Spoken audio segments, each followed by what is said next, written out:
नमस्कार प्रिय विद्यार्थियों। आज की वीडियो के माध्यम से हम लोग चर्चा करेंगे साइकोलॉजी से बनने वाले बहुत ही महत्वपूर्ण अति लघुत्तरीय, लघुत्तरीय और दीर्घ उत्तरीय टाइप के प्रश्नों के बारे में। ऑब्जेक्टिव भी मैं इससे पहले चर्चा कर चुका हूं और लिखित भी चर्चा कर चुका हूं, लेकिन आप लोगों ने कहा कि गुरुजी एक मैराथन क्लास और ले लीजिए साइकोलॉजी का। बहुत सारे बच्चों के लगातार फ़ोन कमेंट्स आ रहे थे। मैंने कहा बिल्कुल भाई लेना चाहिए। तो सेमेस्टर 1 में अगर आप हैं, साइकोलॉजी आपका सब्जेक्ट है यानी मनोविज्ञान, तो आपको बेसिक साइकोलॉजिकल प्रोसेस के बारे में आपको पढ़ना पड़ता है, यानी आधारभूत मनोवैज्ञानिक प्रक्रियाओं के बारे में आपको समझना होता है। तो इससे बनने वाले बहुत ही महत्वपूर्ण प्रश्नों को मैंने लिया है, जो कि पिछले 2-3 वर्षों में लगातार पूछे गए हैं। ठीक है, यहीं से क्वेश्चंस आने वाले हैं, तो बिल्कुल घबराने की आपको ज़रूरत नहीं है। बहुत ही बारीकी के साथ चीज़ों को आपको समझाते हुए आगे बढ़ेंगे। आप किसी भी यूनिवर्सिटी के किसी भी कॉलेज में पढ़ रहे हैं, यहाँ तक कि चाहे आप सेंट्रल यूनिवर्सिटी में पढ़ रहे हैं, चाहे स्टेट यूनिवर्सिटी में पढ़ रहे हैं, सभी में आपको फर्स्ट ईयर में अगर आप हैं तो आपको यही पढ़ना पड़ता है। ठीक है, तो आइए जानने का प्रयास करते हैं।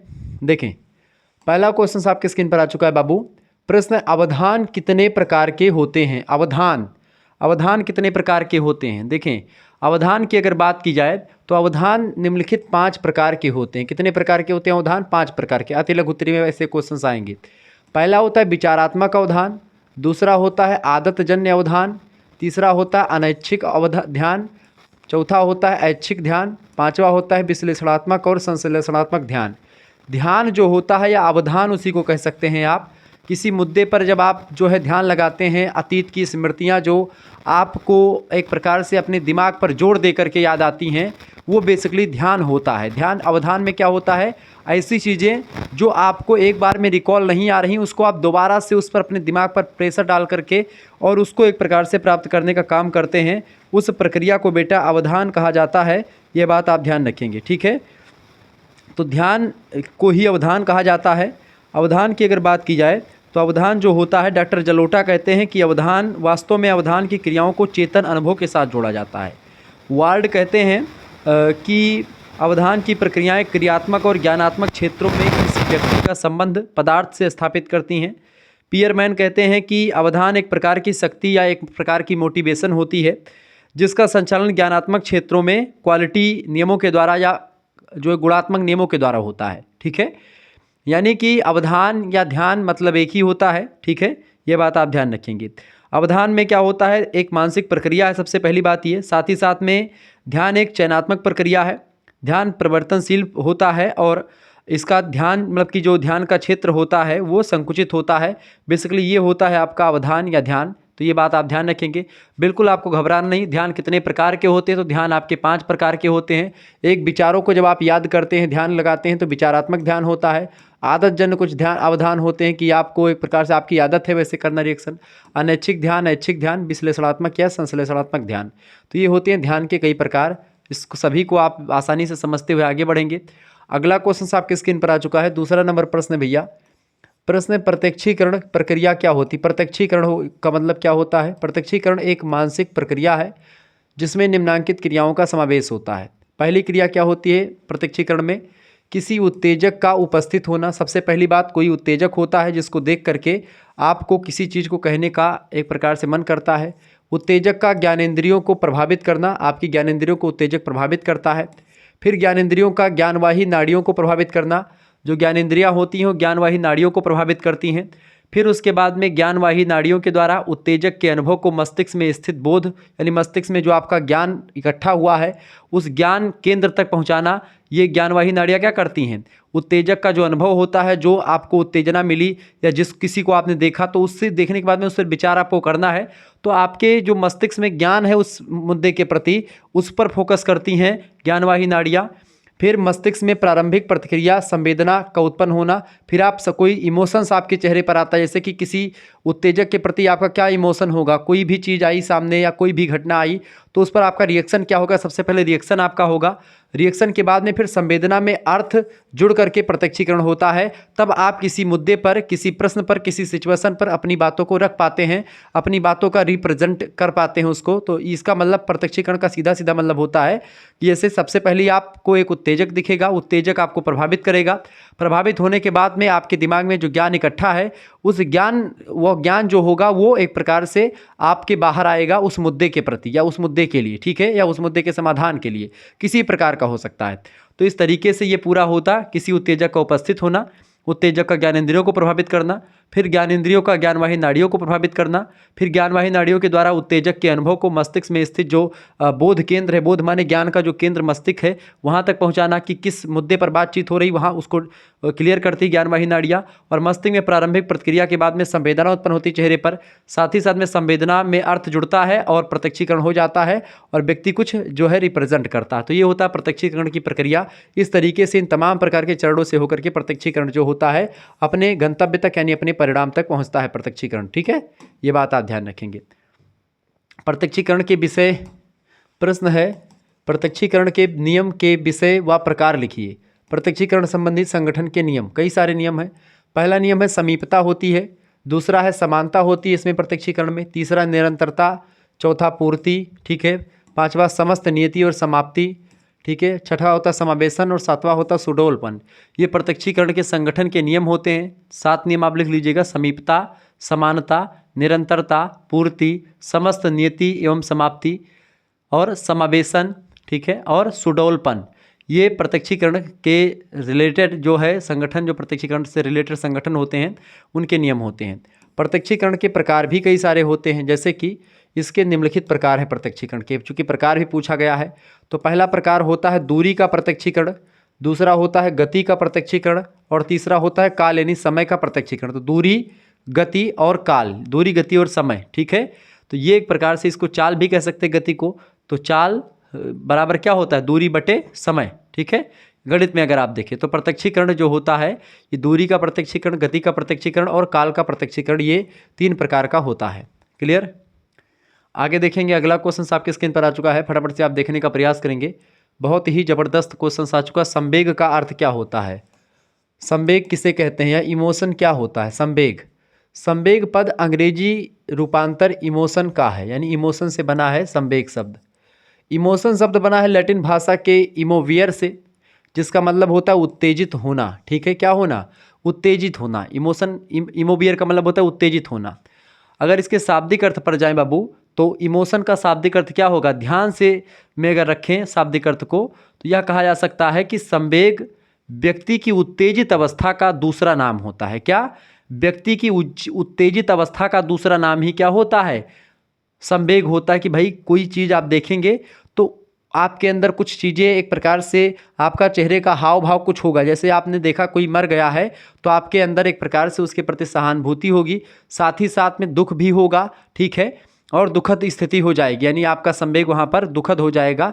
और ऐसी कहीं पर कोई चुटकुल्ला हो रहा हो, कहीं पर कोई नौटंकी हो रही है, ऑर्केस्ट्रा हो रहा हो, तो आपका मन प्रसन्न होगा, वहाँ पर आपके इमोशंस बदल जाएंगे, ठीक है। तो इस तरीके से जहाँ पर 4 दोस्त इकट्ठा होते हैं वहाँ पर भी हंसी मजाक चलते हैं, तो वहाँ पर भी एक प्रकार से इमोशंस जो होते हैं बदल जाते हैं। तो इमोशंस जो होते हैं ये संवेग व्यक्ति की उत्तेजित अवस्था का दूसरा नाम होता है, ठीक है। बेरोन, बर्न और कैंटोविज नाम के मनोवैज्ञानिकों के अनुसार अगर देखें तो संवेग से तात्पर्य एक ऐसे आत्मनिष्ठ भाव की अवस्था से होता है। कैसा भाव, आत्मनिष्ठ भाव की अवस्था से होता है संवेग का मतलब, जिसमें एक ऐसी अवस्था, आत्मनिष्ठ अवस्था, जिसमें कुछ शारीरिक उत्तेजना यानी कि फिजिकल जो उत्तेजना होती है वो पैदा होती है और फिर कुछ खास व्यवहार होते हैं उसके द्वारा। यानी कि जब आपके अंदर वो अवस्था कोई उत्पन्न होती है आत्मनिष्ठ, आपके अंदर कोई चीज़, इमोशंस प्रकट होते हैं और उससे शारीरिक शरीर जो होता है आपका उत्तेजित होता है और फिर वह शरीर जो होता है वो रिएक्शन करता है आपके व्यवहार के रूप में, ठीक है, वो कन्वर्ट होता है। इसी के आगे चल करके वही चीज़ जो बोलता है वो प्रत्यक्षीकरण हो जाता है। तो संवेग जो होते हैं प्रत्यक्षीकरण में उपयोगी होते हैं, संवेग प्रत्यक्षीकरण के लिए उपयोगी होते हैं, ठीक है, ये बात भी ध्यान रखेंगे। संवेगों की परिभाषा दीजिए, प्रश्न अगला आ चुका है, संवेग किसे कहते हैं, संवेगों की परिभाषा दे। देखिए गेलार्ड के कहते हैं कि संवेग क्रियाओं का उत्तेजक होता है। क्या होता है, क्रियाओं का उत्तेजक होता है। क्या, संवेग, संवेग के द्वारा क्रियाएं जो होती हैं वो होती हैं, यानी क्रियाओं को आगे बढ़ाने में संवेग बड़े इंपॉर्टेंट भूमिका निभाते हैं। इंग्लिश और इंग्लिश नाम के मनोवैज्ञानिकों का मानना है कि संवेग एक जटिल भाव की अवस्था होती है। कैसे, एक कठिन भाव, एक जटिल भाव, ठीक है। एक जटिल भाव की अवस्था होती है जिसमें कुछ खास शारीरिक और ग्रंथीय क्रियाएं होती हैं। संवेग के द्वारा आपके, जैसे कि आपको कोई गाली देगा तो आप या तो उसको गाली देंगे या फिर उसको मारेंगे, ठीक है। तो ये क्रियाएं आपकी शारीरिक क्रियाएं भी हो सकती हैं, मानसिक क्रियाएं भी हो सकती हैं। उससे शारीरिक क्रिया जरूर रिएक्शन आपका होगा, चेहरे का हाव भाव बदलेगा, आप तुरंत अभी तुमको भी मारेंगे, गरियाएंगे, कुछ निकलेगा आपके मुंह से। तो वो चीज़ें जो होती है संवेग होती हैं। बर्न और कैटोविच कहते हैं कि संवेग से तात्पर्य एक ऐसे आत्मनिष्ठ भाव की अवस्था से होता है जिसमें कुछ शारीरिक उत्तेजना पैदा होती है और जिसमें कुछ विशिष्ट व्यवहार घटित होते हैं। ये बर्न और कैटोविच ने कहा, ठीक है। सेम इंग्लिश और इंग्लिश की एक प्रकार से आप मान सकते कुछ मिलती जुलती परिभाषा। इसके बाद में मैकडूगल आते हैं। मैकडूगल कहते हैं कि संवेग प्रवृत्ति का हृदय होता है। किसका? प्रवृत्ति का। प्रवृत्ति मतलब कि जैसे कि मनुष्य की प्रवृत्ति होती है तो उसी प्रवृत्ति का हृदय होता है संवेग, ठीक है। मनुष्य के जो व्यवहार होते हैं उन्हीं का हृदय या प्रवृत्तियों का, मनुष्य का विचार कैसा है, उसकी धारणा कैसी है, उसी के हृदय के रूप में काम करता है संवेग। बेसिकली ये जो तमाम प्रकार के नाम लिखे हैं, क्या ज़रूरी है इन नामों को याद करके उनकी परिभाषा को रटना? छोटी परिभाषाओं को आप याद कर ले, बाकी परिभाषा आप अगर बना करके भी लिख देंगे तो आपको कोई बोलने वाला है नहीं, क्योंकि इतनी परिभाषाएं ना किसी विद्वान को रटी होती, ना किसी प्रोफेसर को रटी होती हैं, ठीक है। तो ऐसे में आप चीज़ों को बस समझ लें और अपने हिसाब से लिख सकते हैं। लिखते समय आपको ये चीज़ें ध्यान रखनी होती है, जैसे कि आपको लिखना है कि भाई अवधान क्या है, या मान लेते संवेग किसे कहते हैं, तो आप लिख सकते हो कि जो है जैसे इसी परिभाषा को मान लेते हैं, आपने एक परिभाषा लिख दी, क्या ये परिभाषा याद है कि संवेग प्रवृत्ति का हृदय, आपने लिखा संवेग प्रवृत्ति का हृदय है। आगे आपको पता है कि संवेग जो है वो एक प्रकार से कुछ विशिष्ट व्यवहार घटित होता है बाद में उसको, तो आप जैसे मान लेते हैं बर्न और कैटोविच का नाम नहीं पता है तो आप लिखेंगे दूसरे शब्दों में, इनके नीचे ये एक नाम याद अब लगभग याद रखेगा, लिखेंगे दूसरे शब्दों में, एक और परिभाषा बना करके लिख दे कोई, ठीक है। फिर सरल शब्दों में उसी को तीसरी परिभाषा लिख दे। क्या पता है कि मतलब किसको पता है कि ये चीज़ें इसने ही कही थी, ये चीज़ें देखिए बहुत जो मुख्य मुख्य प्रोफेसर हैं उनके नाम ध्यान रखना, ठीक है, उनके नाम के अकॉर्डिंग। बाकी अगर नाम नहीं भी लिखते हो, अगर लिखते हो दूसरे शब्दों में, सरल शब्दों में, या उपयुक्त विवेचन के आधार पर स्पष्ट है, या एक जो है तमाम विद्वानों की परिभाषाओं को पढ़ने के बाद में हम अपनी तरफ से एक परिभाषा दे सकते हैं। इस तरीके से लिख करके आप अपने हिसाब से कोटेशन भी दे सकते हैं, क्योंकि आपसे पूछा जाता है कि संवेग से आप क्या समझते हैं, तो आप वहाँ पर अपनी विचारधारा लिखेंगे। लेकिन जब केवल संवेग की परिभाषा पूछेगा तो एक आध विद्वानों की परिभाषा लिखना वहाँ पर अनिवार्य हो जाता है, ठीक है। मैकडूगल के अनुसार संवेग प्रवृत्ति का हृदय है। वुडवर्थ कहते हैं कि संवेग जो होता है किसी शरीर के उत्तेजित होने की अवस्था होती है। जब शरीर उत्तेजित होता है तो वो कुछ व्यवहार करता है, शरीर में कुछ जो है परिवर्तन होता है और वही संवेग होता है, ठीक है। ये होता है संवेग। संवेग की प्रक्रिया को समझाएं, अगला क्वेश्चन। तो ये संवेग से कई प्रश्न आएंगे। संवेग प्रक्रिया क्या है इसको समझते हैं बहुत ही बारीकी के साथ। देखिए संवेग की प्रक्रिया, इमोशन संवेग को अंग्रेजी में कहते हैं, ध्यान रखेंगे इस बात को। देखिए संवेग प्रक्रिया को निम्न उदाहरण के द्वारा समझाया सकता है। जैसे कि पहला उदाहरण, निधि को एक सांप नजर आता है। निधि मतलब कि एक लड़की है कोई, उसको एक सांप नजर आता है, ठीक है। उस सांप को देखती है और वह मानसिक रूप से उसका आकलन करती है और उसे डर का आभास होता है। तो डर का आभास होना ये एक संवेग होता है। सांप देखा, उसका एक सांप देखने के बाद में उसका मानसिक रूप क्या हुआ, वो मानसिक रूप हिला, वो डरी एकदम से। अचानक से सांप आ जाए आपके आगे, आप डर जाओगे एकदम से, ठीक है। तो उसका आकलन करती है और डर जाती है, ठीक है। तो डर का आभास होता है, फिर वहाँ से तो वो भागती है, या उसका शरीर जो होता है एकदम से स्थिर हो जाता है, या फिर एकदम से शॉक हो जाती है वो, ठीक है।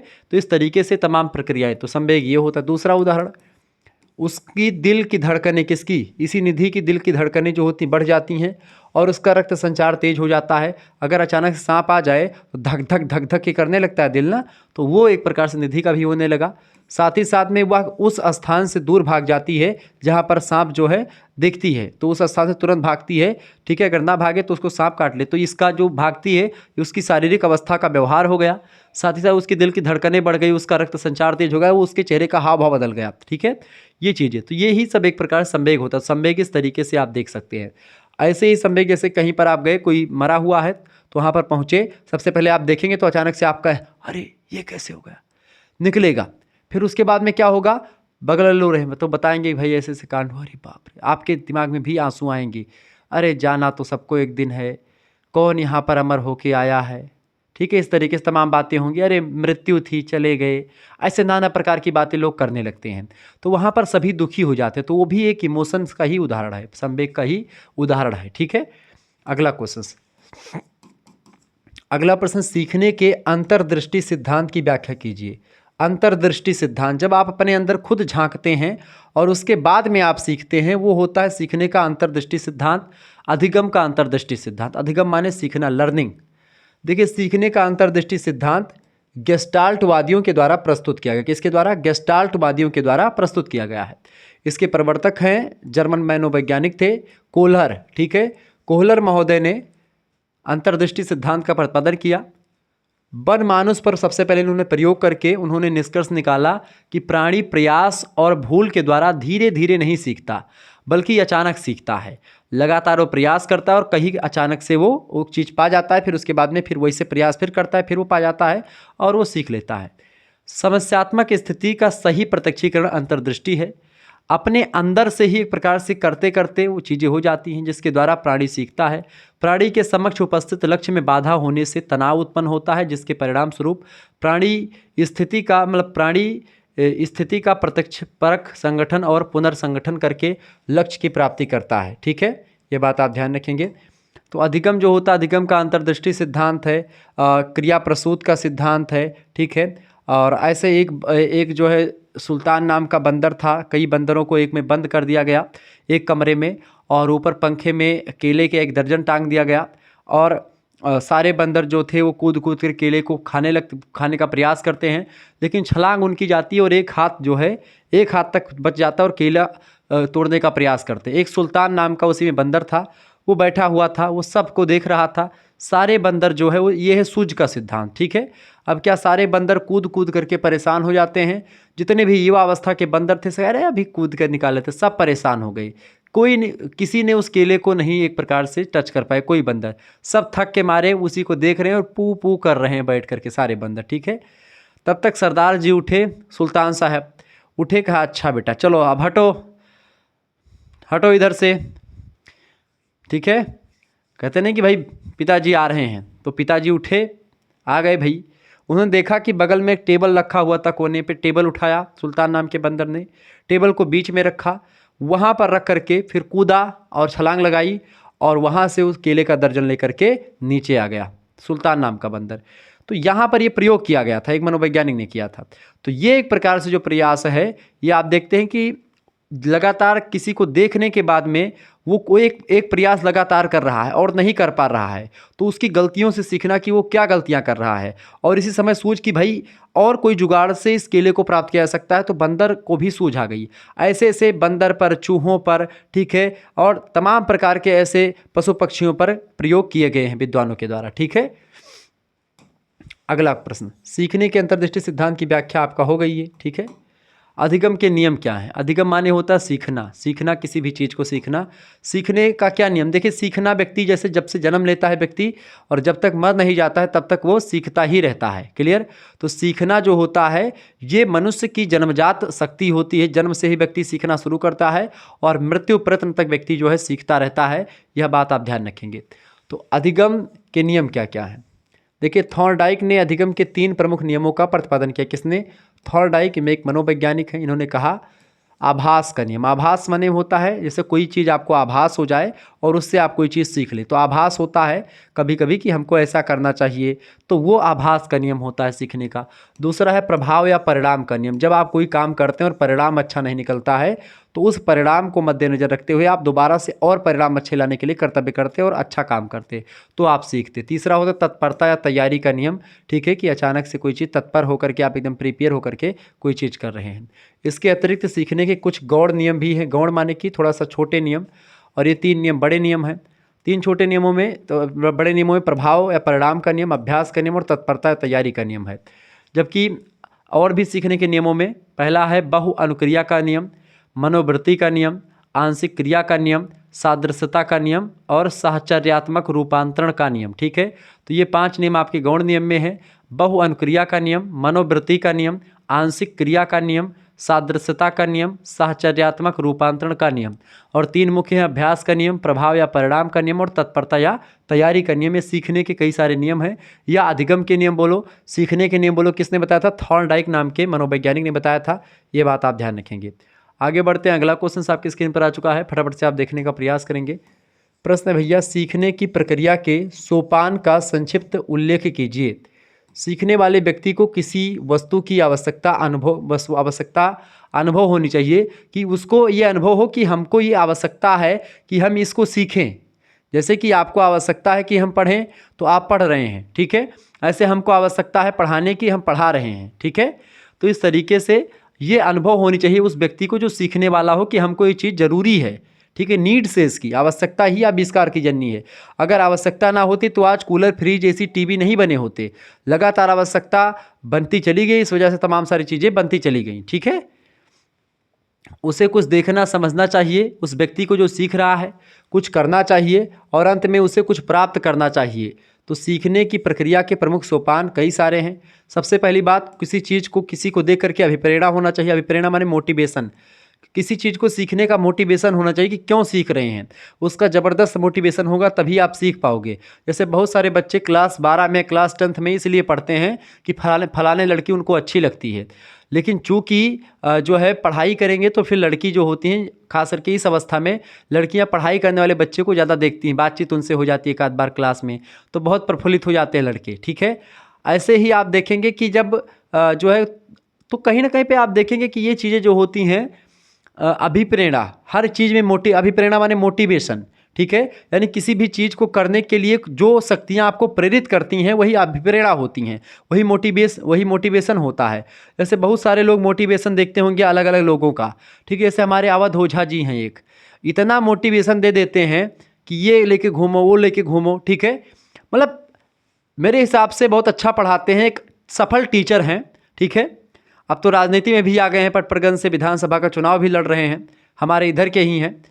लेकिन कभी कभी जब वो बातें बोलते इतने भौकाल टाइप का छोड़ देते हैं कि भाई ये कट्टा, वो कट्टा, दुनिया भर का तमाम ये सब बोलते हैं, वो सारी चीज़ें वहाँ पर निगेटिव पॉइंट होता है कि बहुत सारे बच्चे एकदम से भौकाल बना के घूम रहे हैं कि भाई वो मोटिवेशनल चक्कर में, ठीक है, वो सब सुन करके।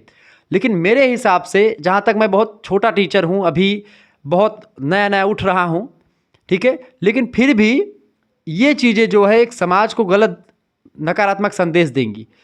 ओझा जी कितना अच्छा पढ़ाते उस पर ध्यान लोगों का नहीं जाएगा, लेकिन वो जो गलत बातें काठू बोल देंगे उस पर सभी का ध्यान चला जाएगा। तो मेरे हिसाब से जब एक टीचर पढ़ाने आता है तो उसको एक बच्चे का आदर्शात्मक रूप होता है, एक टीचर को देख करके बच्चा उसके जैसा बनने का प्रयास करता है। तो मेरे हिसाब से एक टीचर को एक आदर्श परक चरित्र प्रस्तुत करना चाहिए, ठीक है। और बहुत ही, अब आप देखेंगे कुछ दिन पहले ओझा जी किस तरीके की बात कर रहे थे मोटिवेशन में, मोदी जी की बड़ी बड़ाई कर रहे थे। कुछ दिन आया फिर बीच में उन्होंने मायावती जी की बड़ी बड़ाई कर दी। फिर अब कह रहे, अब एक अभी इंटरव्यू आया, शुभांकर मिश्रा भी हमारे ही गोंडा के ही हैं, ओझा जी भी गोंडा के हैं, ठीक है। अवध ओझा और शुभांकर मिश्रा का तो आप जानते होंगे, दोनों बड़ी फेमस पर्सनालिटी हमारे गोंडा की ही हैं, ठीक है। अब दोनों का इंटरव्यू अभी जो है हो रहा है, उसमें कई सारे कोटेशंस आप सुनेंगे। तो उसमें आप देखेंगे कि कह रहे हैं कि मोदी जी अब हमको प्रधानमंत्री बना दे तब भी जो है हम वहाँ पे नहीं जाएंगे, ठीक है। और कुछ दिन पहले मतलब कई सारी बातें हैं, उस पर बोलना उचित नहीं है मेरे हिसाब से, चूँकि जो है ये वही हो गया कि भाई, वैसे मैं ओझा जी का इतना फ़ैन हूँ, मैं खुद भी उनको देखता हूँ, मोटिवेशन उनसे प्राप्त करता हूँ। फिर उसके बाद में कभी कभी मतलब रील वगैरह जो आ जाते हैं उनको मैं देखता हूँ, ठीक है, उनको देखता हूँ। जैसे खान सर का कभी कभी आ गया, देख लिए, विकास सर का देख लिए, ठीक है। बेसिकली 2-3 टीचर ऐसे हैं जिनको मैं जो है पर्सनली सुनता हूँ, देखता हूँ, सुनने का मन भी करता है इन लोगों को, ठीक है। बहुत ज़बरदस्त मोटिवेशन तो ओझा जी के जो है अलावा कोई मेरे हिसाब से, विवेक बिंद्रा, संदीप माहेश्वरी, इन सभी लोगों को एक तरफ हटा दो, अकेले ओझा जी को खड़ा कर दो, गर्दा उड़ा देंगे भाई, ये तो होती है भाई, ठीक है। चले, तो ये होता है अभिप्रेरणा, मोटिवेशन किसी भी चीज़ को करने के लिए आपको, आपके अंदर एक मोटिवेशन होना चाहिए। दूसरी बात, उद्देश्य, ठीक है, एक उद्देश्य होना चाहिए, हम इस चीज़ को क्यों कर रहे हैं।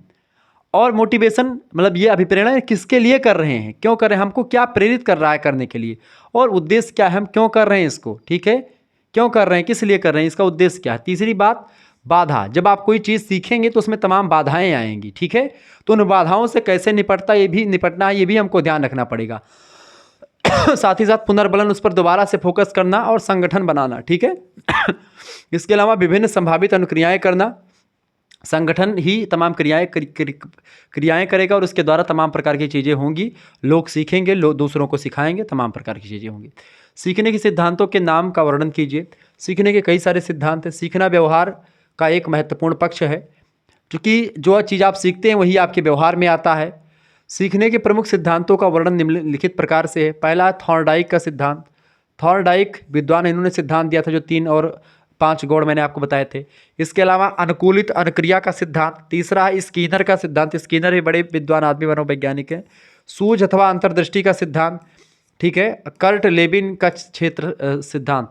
अंतर्दृष्टि का सिद्धांत जो बनमानुस पर प्रयोग होता है, सुल्तान मैंने आपको बताया था वही वाला, ठीक है, अभी जस्ट पहले। तो इस तरीके से ये थॉर्नडाइक का सिद्धांत, अनुकूलित अनुक्रिया का सिद्धांत, स्कीनर का सिद्धांत, सूझ अथवा अंतर्दृष्टि सिद्धांत, कर्ट लेबिन का क्षेत्र सिद्धांत, ये सब सिद्धांत सीखने के सिद्धांत है। आप नोट डाउन कर लीजिएगा, बहुत ही ज़बरदस्त है। अगर आपको साइकोलॉजी का PDF प्राप्त करना है, फर्स्ट सेमेस्टर में आप हैं, ठीक है, या इकोनॉमिक्स का, साइकोलॉजी का, पॉलिटिकल साइंस का, जियोग्राफी का, हिस्ट्री का, हिंदी का, या ऐसे जो भी सब्जेक्ट आप पढ़ते हैं सभी का प्रथम सेमेस्टर का व्यवस्था कर दी गई है। सेकंड की भी व्यवस्था कर दी गई। 91 61 93 60 62 पर आपको SMS करना है बेटा, ठीक है। ये मेरा व्हाट्सअप नंबर है, इसी पर आपको SMS करना है। अपना नाम, ठीक है, अपनी यूनिवर्सिटी का नाम और अपने सब्जेक्ट के नेम लिख करके आपको भेज देने हैं। यहाँ पर देखिए 2 टाइप की व्यवस्था करी गई है। अगर मान लेते हैं आपको फर्स्ट सेमेस्टर में जुड़ना है, मैं तो कहूँगा आपको सेकंड सेमेस्टर फर्स्ट सेमेस्टर दोनों जुड़ना चाहिए। केवल अगर आपको फर्स्ट सेमेस्टर में जुड़ना है केवल, तो इसके लिए अभी जो है आपको 100 रुपीज़ देने पड़ेंगे, ठीक है। लेकिन यहीं पर सेकंड सेमेस्टर का भी ग्रुप बन चुका है, उसमें जुड़ेंगे तो अब जल्दी जुड़ जाएगी, ताकि क्लास जल्दी शुरू होने वाली है। ग्रुप बन चुका, काफ़ी बच्चे जुड़ चुके हैं सेकंड सेमेस्टर में ऑलरेडी, तो आप भी जुड़ जाएं तो अच्छा। अगर आप फर्स्ट सेमेस्टर में हैं अभी, तो ये ना सोचे कि हम फर्स्ट सेमेस्टर में गुरुजी तो सेकंड सेमेस्टर में क्यों जुड़े। आप फर्स्ट सेकंड का भी ले लेंगे तो आपका क्या, देखिए सेकंड सेमेस्टर का फीस आपका 100 रुपीज़ ही है। तो अब फर्स्ट सेमेस्टर वाले बच्चे काफ़ी जुड़ रहे हैं उसमें, ठीक है। तो 100 रुपीज़ सेकंड सेमेस्टर की फीस है, 100 रुपीज़ ही फर्स्ट सेमेस्टर की फीस है। तो अगर आप फर्स्ट सेमेस्टर का भी लेंगे तो आपको 100 रुपये लगेंगे, PDF नोट्स वगैरह मिलेंगे।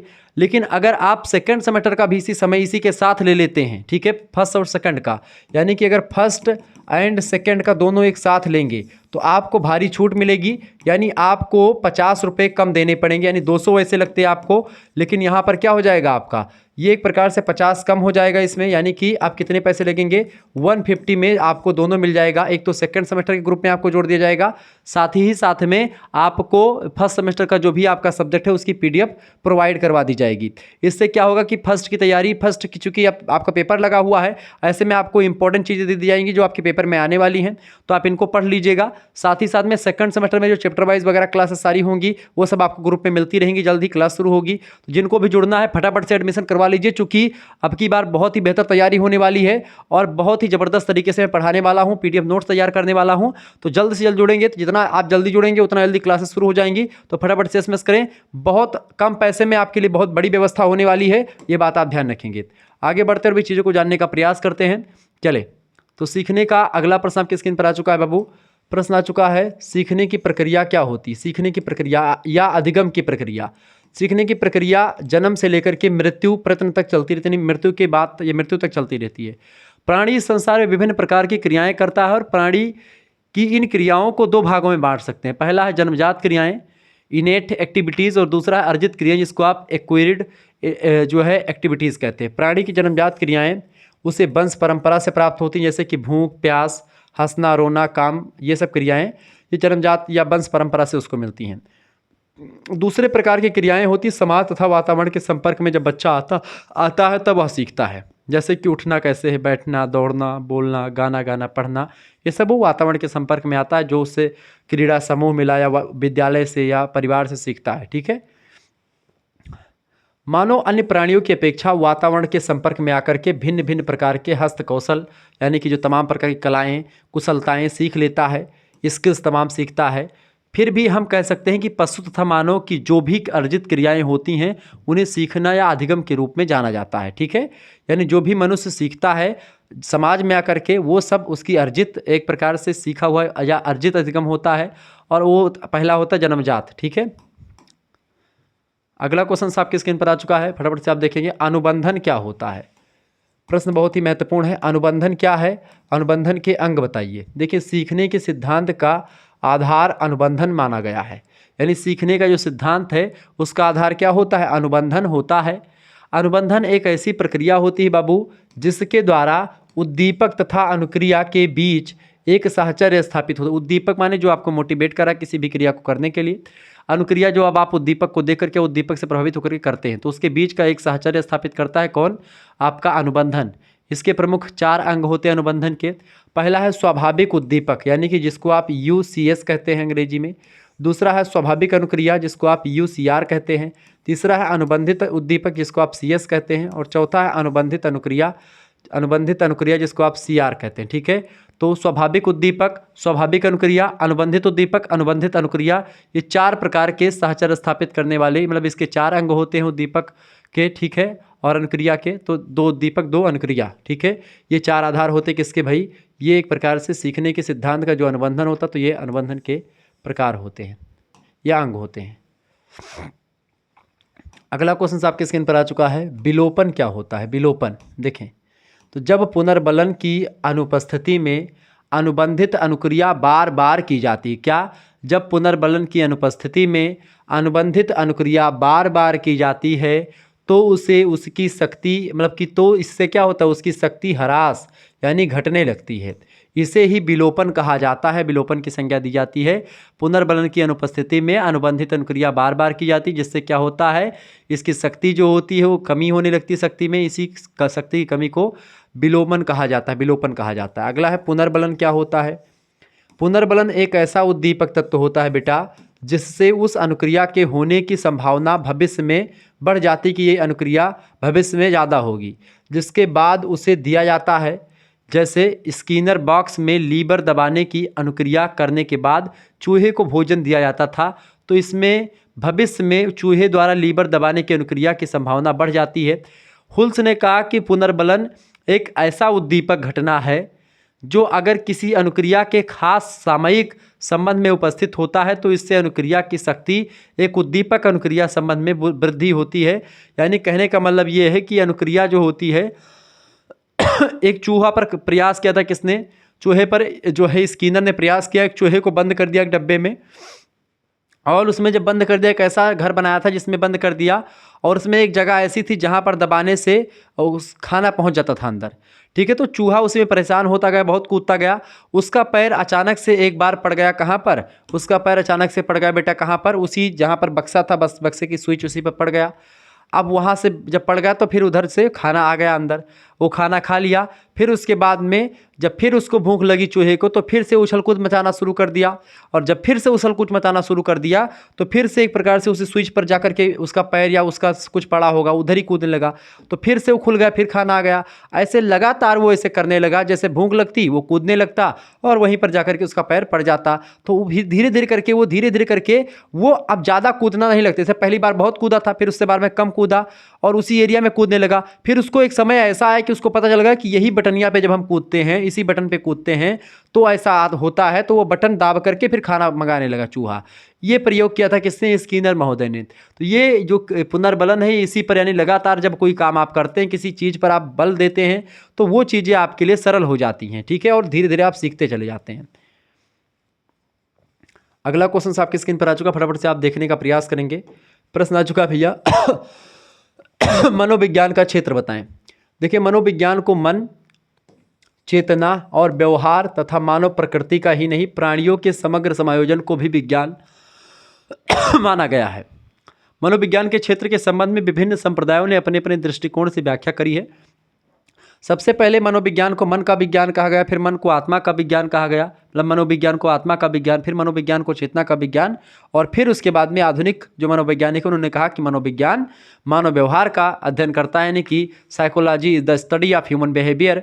तो जब ये परिभाषा आई कि psychology is the study of human behaviour, यानी मनोविज्ञान मानव व्यवहार का अध्ययन करता है, तो चूंकि मानव व्यवहार जो होता है वो मनुष्य के मन, चेतना और आत्मा से प्रभावित होता है, इसी से प्रभावित होकर के मनुष्य कोई ना कोई व्यवहार करता है। ठीक है, तो मनुष्य का मन, चेतना, व्यवहार ये सब कहीं ना कहीं पे मनोविज्ञान के स्कोप यानी कि उसके विषय क्षेत्र के अंतर्गत आ जाएंगे।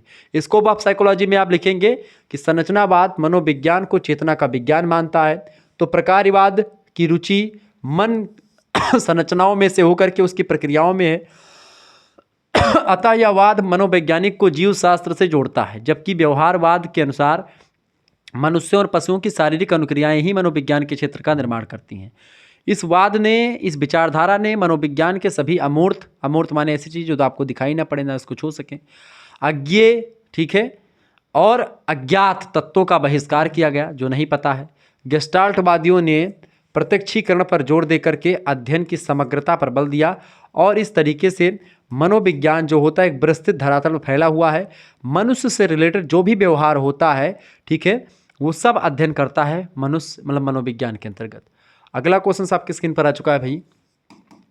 प्रश्न, स्मृति की प्रक्रिया का संक्षिप्त वर्णन कीजिए। स्मृति, याददाश्त। देखिए, स्मृति में प्रमुख रूप से निम्नलिखित प्रक्रिया या अंग सम्मिलित किए जाते हैं। पहला है सीखना या अभ्यास करना। सीखना या अभ्यास करना, देखिए सीखना और अभ्यास करना स्मृति के प्रथम आवश्यक तत्व होते हैं। किसी भी वस्तु को बिना सीखे याद नहीं किया जा सकता है। तो जब भी आपको अपनी याददाश्त बढ़ाना है, स्मृति बढ़ानी है, तो आप किसी भी चीज़ को कई बार करेंगे तो आपके दिमाग में रुक जाएंगे। जैसे कि एक पंडित जी होते हैं, वो लगातार जो है जब कोई चीज़ पढ़ने लगते हैं तो उनको मंत्र सारे के सारे याद हो जाते हैं। जो मंत्र एक सामान्य व्यक्ति पढ़ नहीं पाता किताब को देख करके, वही मंत्र एक पंडित जी बिना किताब के और झरझर झरझर संस्कृत के श्लोक बोलते हैं, ठीक है, तो वो चीज़ें याद हो जाती है लगातार। चूंकि करत करत अभ्यास के जड़मति हो तो सुजान, और असरी आवाज जाते हैं सिल पर परत निशान, ठीक है। तो सेम उसी प्रकार से जो मूर्ख बुद्धि होता है वह जिस तरीके से ज्ञानी बन जाता है, रस्सी जिस तरीके से आती है और जिस तरीके से सिल पर निशान बन जाता है, उसी प्रकार से एक मूढ़ व्यक्ति भी ज्ञानी बन जाता है लगातार अभ्यास के द्वारा। तो ऐसे में एक प्रकार से सीखने के लिए, आपको स्मृति तेज करने के लिए जरूरी है सबसे पहले बात अभ्यास करना और सीखना चीज़ों को। दूसरी बात पुनः स्मरण या प्रत्यावाहन। प्रत्यावाहन का मतलब आवाहन माने बुलाना, प्रति माने दोबारा, प्रत्यावाहन मतलब क्या होता है बुलाना, पुनः स्मरण दोबारा से याद करना। जैसे आप कभी आपको चीज़ें कब याद रहेंगी, जब आप जैसे इस वीडियो को देखें और इस वीडियो में जो मैंने आपको बताया या फिर जो आपने देखा इसको फिर उसके बाद में रिकॉल करें। आप अपने दिमाग में सोचें कि गुरुजी ने क्या बताया था। एक बार में अपने दिमाग में जब उसको बैठाएंगे तब आपके दिमाग में वो चीज़ें रुकेंगी, और जब रुकेंगी तब आप अच्छे तरीके से उसको बयां कर पाएंगे और लिख पाएंगे। किसी भी स्मृति सामग्री का स्मरण कर लेने के बाद उपरांत उसे पुनः चेतना में लाना बहुत जरूरी है, तभी वो आपके स्मृति में रहेगा, याददाश्त बढ़ेगी। धारणा, स्मृति में रखी गई सामग्री को लंबे समय तक स्मृति का अंग बनाए रखना चाहिए। अगर लंबे समय तक आप अपनी उसको लगातार धारणा में नहीं लाएंगे, ध्यान नहीं रखेंगे, तो फिर वो एक प्रकार से आपके अवचेतन मन में चली जाएगी, फिर वो बहुत जल्दी नहीं आती, बहुत कुछ करने पर आती है। पहचान, स्मृति में पहचान की आवश्यकता पड़ती है, जिससे पता चलता है कि उक्त स्मृति यानी कोई भी स्मृति, कोई भी याददाश्त हमारी पूर्व में सीखी गई सामग्री की है, जिसकी पहचान संभव होती है।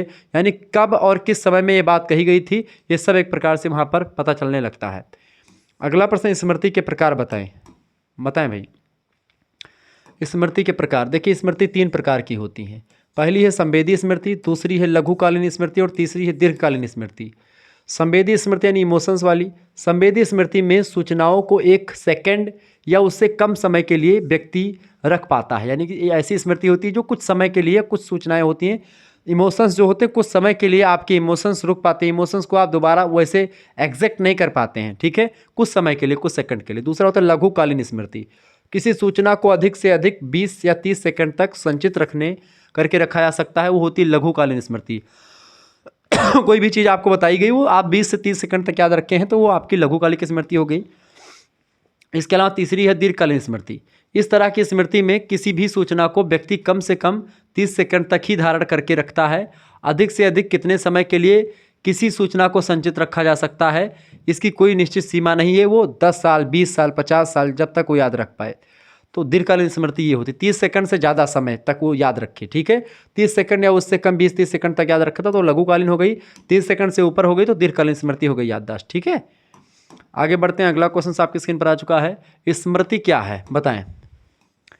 स्मृति क्या है, स्मृति की अवस्थाएं बताएं।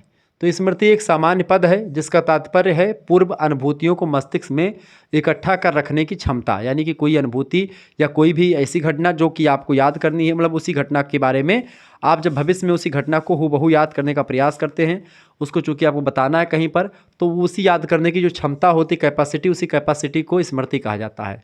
बटरफील्ड नाम के मनोवैज्ञानिक कहते हैं कि किसी विशेष समयावधि के लिए सूचनाओं को संपोषित करके याद रखना या रखना ही स्मृति कहलाता है। स्मृति की 3 अवस्थाएं होती, पहली है कूट संकेतन, दूसरी है संचयन और तीसरी है पुनः प्राप्ति। कूट संकेतन क्या है? कूट संकेतन एक ऐसी प्रक्रिया है जिसके सहारे सूचनाओं को एक आकार या रूप में परिवर्तित कर दिया जाता है और वे स्मृति में प्रवेश पा सकते हैं, यानी उसको एक संकेत या उसको एक प्रतीक के रूप में रखा जाता है। दूसरी बात संचयन, उसको इकट्ठा संचयन एक ऐसी प्रक्रिया है जिसमें संकेतन के द्वारा प्राप्त सूचना, यानी जो संकेतन के द्वारा हमको सूचना मिली, उस सूचना को कुछ समय के लिए संचित कर रखा जाता है, नहीं कि उसको इकट्ठा करके रखते हैं, याद करके रखते हैं। दूसरा होता है जब उसकी ज़रूरत दोबारा पड़ती तो उसको हम फिर से याद करते, पुनः प्राप्ति। इस अवस्था में स्मृति में संचित सूचनाओं का प्रत्यावाहन एवं खोज की जाती है कि भाई जो हमने उस समय हमारे दिमाग में क्या था क्या था क्या था, ऐसे आप अपने सर पे ठोकते हैं और ऑटोमेटिक याद आ जाता है, तो वो आपकी होती है पुनः प्राप्ति। ठीक है, तो इस तरीके से बेटा, इस तरीके से आपका ये होता है स्मृति की अवस्थाएं। ठीक है, कौन कौन सी? कूट संकेतन, संचयन और पुनः प्राप्ति। ठीक है, अगला क्वेश्चन आप देखेंगे, अगला प्रश्न आपकी स्क्रीन पर आ चुका, फटाफट से आप देखेंगे। संवेदी स्मृति और उसके प्रकार बताएं। संवेदी स्मृति क्या है और इसके प्रकार। संवेदी स्मृति एक लघुतम अवधि वाली स्मृति होती है, बहुत कम समय के लिए जब आप चीज़ों को याद कर पाते हैं, जिसमें सूचनाओं को अधिक से अधिक 1 सेकंड के लिए संचित किया जाता है। संवेदी स्मृति निम्नलिखित 2 प्रकार की होती है, एक होती प्रतिमा संबंधी स्मृति और दूसरी होती प्रतिध्वनि स्मृति। ये 2 प्रकार की होती हैं संवेदी स्मृतियाँ। ठीक है, आगे देखेंगे, अगला क्वेश्चन आ चुका, रुचि क्या है। देखें, इंटरेस्ट, रुचि, रुचि का क्षेत्र बहुत बड़ा होता है, इसीलिए इसके अर्थ के दृष्टिकोण से लोग एकमत नहीं है, सहमत नहीं है। कुछ लोग रुचि को मनोरंजन के रूप में लेते हैं, परंतु यह उनकी भूल है। कुछ लोग इसे मानसिक प्रवृत्ति मानते हैं कि भाई ये मानसिक प्रवृत्ति, किसी को क्या पसंद है क्या नहीं पसंद है वो उसकी रुचि होती है। और कुछ मानसिक व्यवस्था को मानते हैं, ठीक है, कि मानसिक ये व्यवस्था है रुचि। कुछ भी हो, रुचि में आकर्षित करने की चुंबकीय शक्ति होती है, यानी किसी भी चीज़ के प्रति, किसी भी चीज़ में आपका इंटरेस्ट है तो उसके प्रति आकर्षण की शक्ति होती है। जिस व्यक्ति या वस्तु में हमारी रुचि जागृत हो जाती है वह उसकी ओर आकर्षित हो जाते हैं हम। ठीक है, जैसे आपको कोई लड़की पसंद आती तो आकर्षण बढ़ता है, कोई लड़का किसी को पसंद आता आकर्षण बढ़ता है। तो रुचि हमारी है कि भाई हमें ऐसी ही चीज़ें चाहिए। तो जब आपकी रुचि जो होती है उसके अकॉर्डिंग आपको कोई मिल जाता है तब आपका खिंचाव या अट्रैक्शन और बढ़ जाता है, प्रेम और गहरा होता चला जाता है। ठीक है, ये बात आप ध्यान रखेंगे। तो जैसे कि आपको कोई चीज़ बहुत पसंद है तो वो चीज़ बस पसंद क्यों है, पसंद वो चीज़ क्यों है, चूँकि एक प्रकार से आपकी रुचि वैसी है, आप वैसा ही चीज़ खाना चाहते हैं जैसा आपको पसंद है, तब वो और अच्छा लगता है। ठीक है, इसीलिए कुछ मनोवैज्ञानिकों के अनुसार रुचि किसी वस्तु या व्यक्ति की ओर आकर्षित होने की नैसर्गिक अवस्था अथवा अर्जित प्रवृत्ति होती है। ठीक है, या तो अर्जित होता कि भाई हमको ये चीज़ पसंद है, या फिर प्राकृतिक तरीके से ही पहले से होता कि भाई ये चीज़ ये व्यक्ति नहीं खाता। जैसे कुछ लोग दही मट्ठा नहीं खाते, उनकी रुचि उसमें बिल्कुल नहीं। किसी को रसगुल्ला पसंद है, किसी को छेना पसंद है, किसी को काला जाम पसंद है, किसी को भैया मिल्क केक पसंद है। तो इस तरीके से कई सारी चीज़ें हैं। रुचि मूलतः मूल प्रवृत्तियों और अनुभव पर आधारित होती है। जो वस्तु हमें अच्छी लगती है हम उसमें रुचि लेने लगते हैं। बालक खिलौने में रुचि रखता है, इसका कारण उसकी मूल प्रवृत्ति ही मानी जाती है, क्योंकि उसकी प्रवृत्ति है कि वो खिलौनों से प्रेम करता है। ठीक है, उसकी प्रवृत्ति है कि खिलौने में रुचि रखे। ठीक है, इसी प्रकार जिस वस्तु का हमें दुखद, मतलब जिस वस्तु को प्राप्त करके हमको सुखद अनुभव होता है हम उसमें रुचि लेने लगते हैं। दुखद अनुभव हमारे हृदय में अरुचि उत्पन्न करते हैं, यानी कि अगर किसी चीज़ को या किसी के मिलने से हमको दुख प्राप्त होता तो उसके प्रति हमारी रुचि बिल्कुल भी नहीं रहेगी। ठीक है, ये बात आप ध्यान रखेंगे। एक बार वीडियो को लाइक कर दीजिएगा, चैनल पर अगर नए हैं तो सब्सक्राइब कर दीजिएगा, क्योंकि इसी प्रकार से इन्फॉर्मेटिव वीडियो मैं लगातार आपके लिए लाता रहता हूँ। ठीक है, चले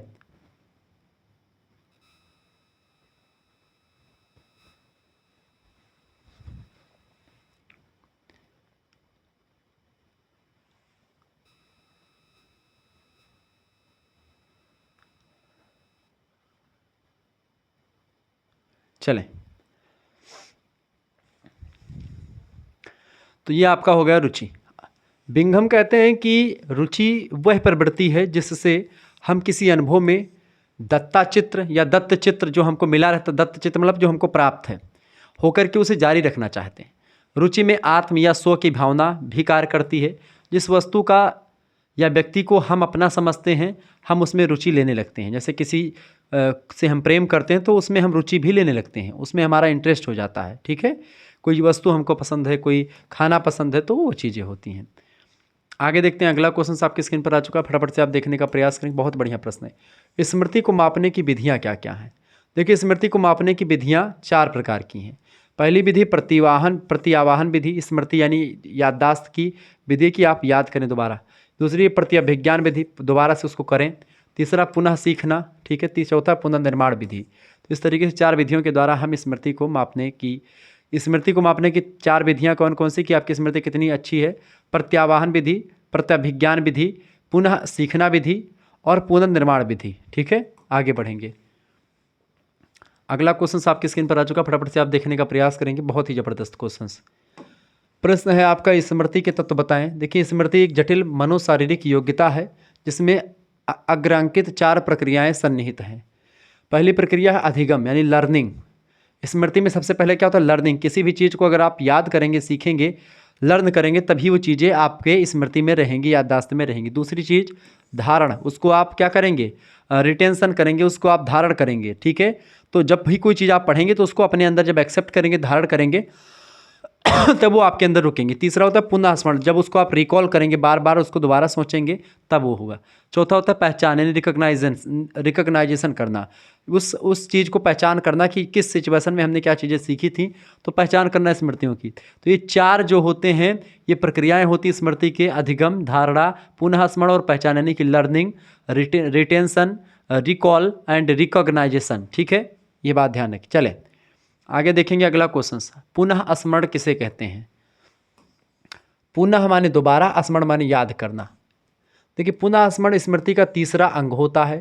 पुनः स्मरण गत अनुभव यानी जो आपका पुराना अनुभव है अथवा जो अधिगम है, आपने जो पहले सीखा है, उसको वर्तमान में दोबारा से उत्पादन करना ही पुनः स्मरण कहा जाता है। जो आपने पहले सीखा है उसको किसी अन्य समय पर किसी सिचुएशन में दोबारा से प्रकट करना ही जो है आपका पुनः स्मरण होता है। दूसरे शब्दों में कहा जा सकता है कि पूर्व अनुभवों अथवा सीखी गई बातों को अचेतन मन से चेतन मन में लाना, यानी कि जो चीज़ें हम सीखते हैं वो हमारे अचेतन मन में रहती हैं, अचेतन मन से फिर से उसको चेतन मन में लाना ही आपका पुनः स्मरण होता है। पुनः स्मरण धारण शक्ति पर निर्भर करता है, यानी आप कितना चीज़ों को धारण कर सकते हैं, कितना आप याद कर सकते हैं, उस पर डिपेंड है। जो बातें जितनी अच्छी तरह से धारण की गई होती हैं उसका उतना ही अधिक सरलता से आप दोबारा स्मरण कर पाते हैं। भय, चिंता, परेशानी, संवेगात्मक तनाव आदि पुनः स्मरण में बाधा पहुंचाते हैं।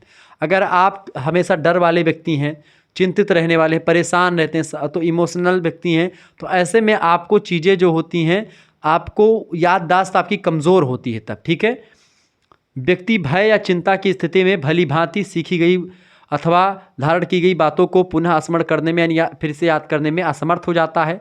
अध्यापक से डरने वाला बालक अच्छी तरह से याद की गई बातों को उसके समक्ष जो है सही ढंग से रिप्रेजेंट नहीं कर पाता है, दोहरा नहीं पाता और उसमें असफल हो जाता है। इसी वजह से बच्चों को मार पड़ती है। ठीक है, तो बच्चे जो डरते हैं वो अच्छे तरीके से, जैसे कि जो डरता है अपने टीचर से वो टीचर के समक्ष बोल नहीं पाता। जो बच्चे नहीं डरते हैं वो कम भी याद है तो कॉन्फिडेंस से बोलते, तो वो एक प्रकार से वो बोल ले जाते हैं। ठीक है, तो हमेशा आपके अंदर कॉन्फिडेंस होना चाहिए, कॉन्फिडेंस कभी लॉज नहीं करना चाहिए। ठीक है, अगला क्वेश्चन आपकी स्क्रीन पर है, विस्मरण क्या होता है? विस्मरण, विस्मरण देखें, विस्मरण, विस्मरण को साधारण बोलचाल की भाषा में भूलना कहते हैं। विस्मरण हो जाना, बी माने नहीं और स्मरण माने जब आपको कोई चीज़ जब आपने पढ़ी है वो याददाश्त से निकल जाए, यानी आपको याद में ना रहे, भूलना जिसको आप कहते हैं फॉरगेटिंग। ठीक है, तो भूलना कहते हैं। भूलने की समस्या का संबंध स्मरण और सीखने से होता है।